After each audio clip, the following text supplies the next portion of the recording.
Welcome back one final time to our Line Opinion panelists this week. New Mexico legalized recreational cannabis sales across the state on April 1st, as you recall, but there were still several roadblocks in place, particularly for tribal communities. But there's been some progress. Late last week, two New Mexico tribes, Pojoaque and Picaras Pueblos, signed an agreement with state officials recognizing the tribe's authority to collect taxes on sales of cannabis products. Now that opens the door for cannabis products to be producers and sold in the Pueblos while being taxed by the tribes, much like cigarettes and gasoline are sold and taxed now. Now, how important is this step in recognizing tribal rights to cannabis? Inez, I'll start with you on that. The fact that they can actually legally sell, apparently, according to this agreement, is huge because federal law still has cannabis as illegal. And I've been wondering how any Pueblo or Indian tribe could access this economic development tool when it's a federal crime. So if the agreement works as detailed in the articles and the descriptions, it means one more way that tribes can make money. Now, given that substance abuse is a problem and an issue across New Mexico, not just Indian country, it's going to be really interesting to see how many tribes actually want to do this. Because there is still the idea that marijuana, reefer madness kind of thing. And I know that you're not supposed to have it at Pueblos, even, obviously it's illegal, but there's just like a real prejudice against it. Sure. So I'm going to be really curious to see how they use that and whether they maybe produce it for sale outside and keep the money more than actually selling it, because the Pueblos are really small. So you're dealing with a few thousand customers at each place, and I'm not sure whether they're going to go there or they're going to take it somewhere else as a producer. That's an excellent point. And we know there's been, issues. Picaras had issues trying to participate in the cannabis industry. As recently as fall of 2021, federal officials raided a household garden. You might remember that. 2018, federal officers destroyed a medical grow operation. Serge, does this agreement help rectify some of that, the resentment that might have caused? I don't know if it rectifies the resentment, but the whole point of this agreement that Picaras and Pojoaque have with the state are, these arrangements are intended to sort of tell the feds to back off, to say, right. To sort of to bring what's going on in the tribal lands, closer to the part of cannabis production and regulation that the feds have said we're not going to get involved in, right? And so, it's not entirely clear that it's going to be, this effective, stay away from us tool.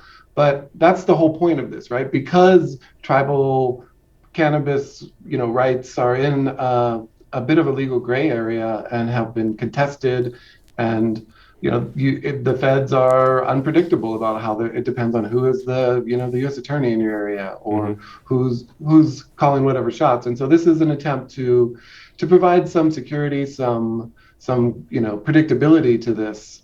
So hopefully, that will be effective. Daniel, leaders at both Pojoaque and Picaras Pueblos say they're pleased that they'll have an opportunity to participate in this industry. But the big one hanging out there, of course, is the Navajo Nation. There's been Inez's paper and others have done stellar reporting on the illegal growing operations that were out there with all kinds of problems that happen there.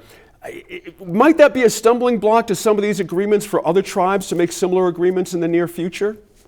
I think the agreements would help curb some of that problem, right? Okay. Because if you had it regulated on the tribes and pueblos, I think this is going to be much bigger.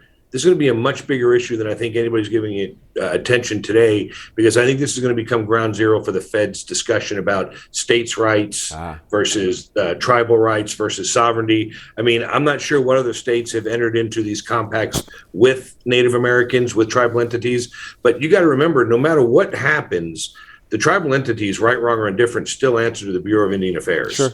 And you still have the feds. And the feds have been very clear that they're not on board for this so far. At the end of the day, I think they're going to be Johnny-come-latelys to this. I mean, you cannot make a legitimate argument to criminalize the use of marijuana in New Mexico when we legitimately use drugs that are 10 times worse, prescribe them every day, alcohol, tobacco, everything else. And I think that this could become one of those landmark decisions that you may see in not too long of a time before the Supreme Court, where the state and the tribes partner against the feds. Maybe in the next few years, maybe after the next presidential election, you never know. I mean, there seems to be a lot of things going on that seem to be more important than fighting weed right now in the country. But as you said, it just takes a prosecutor, right? You get someone as the U.S. attorney in New Mexico that says, "I'm going to fight this," or you get somebody at the head of Bureau of Indian Affairs or the FBI, because remember, any crimes that are on tribal land, it's the FBI that does that, and this could be escalated quickly. That says, "Listen, because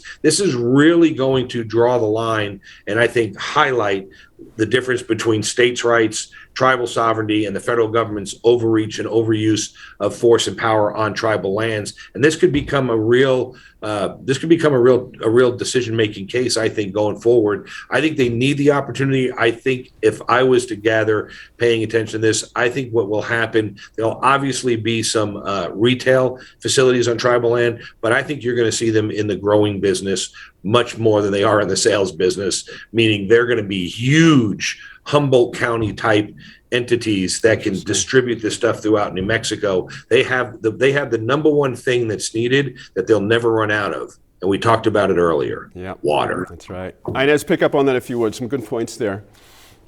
I think that both Serge and Dan made great points about the idea of whether this agreement is going to stand scrutiny from the feds. You know, after all, when you go back to what happened at Pickery's with the raid on the guy that was growing pot in his yard, someone decided that was a good idea. And there will be a federal prosecutor making a name for himself or, believing that the federal will is supreme, who's going to say, I don't believe these agreements stand up. I mean, the clear way out of that is for Congress to legalize marijuana. And then we don't have to fuss over this, and people can develop their industries and business as they see fit. And, someday someone's going to figure out that would work, and they're going to pass that law, and all of this patchwork of things will go away. Dan makes a good point, though. It takes something to push that forward, and I think this might be it, and he made a good case for that. Thanks again to our Align panel, as always, this week. Be sure to let us know what you think about any of the topics the Line covered on our Facebook, Twitter, or Instagram pages. We'll see you again next week in Focus.